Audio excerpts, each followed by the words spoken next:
à mình có chụp cái phần đi hoặc là phải bắt cho làm bài là cô và chọc lên cho lo các bên cả ui thì con mà bao là bao nhiêu còn có người cho nó bắt nó phải lên lo từ cho có cái xuống đi này chụp phạt đối rồi mình có biết à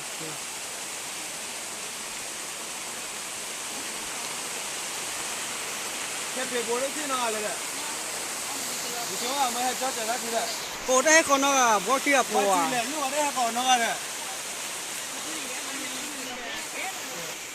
và chụp lo con lên này có chú chụp làm có chú mua buổi phá này à mà là bỏ chụp lại khay lo bây giờ xin nhờ bắt cho giặc bắt là mình học vào lên là bà ủa khi gặp lon mà lỡ bà thế chú lọt block khó lỡ ủa bà đây là bắt cho đi đâu cả ngoài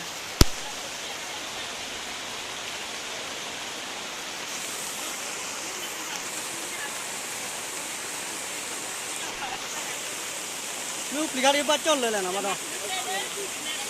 bắt cho lên lúc ví dụ ô ta phải bắt cho lên sổ bùa bắt ta phải sổ nó là cô là bảo thì thôi đi giờ bên làm có chú rồi ơi qua làm có này sắp có dấu à thế này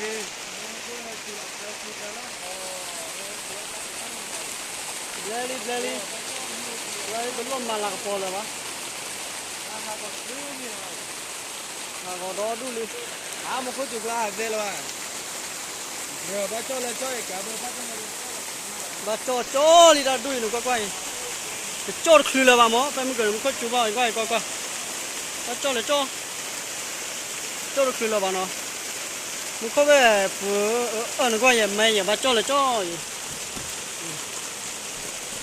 anh to có lắm có chụp ra đây mà phê vấn đề anh mày cái nó là phun đấy về xếp ra ô ba lời bà mới giải phải wow ô ba lời bà cái là phun đúng được cái đó ta mà lời bà ok là cả hai gọi là lấy đó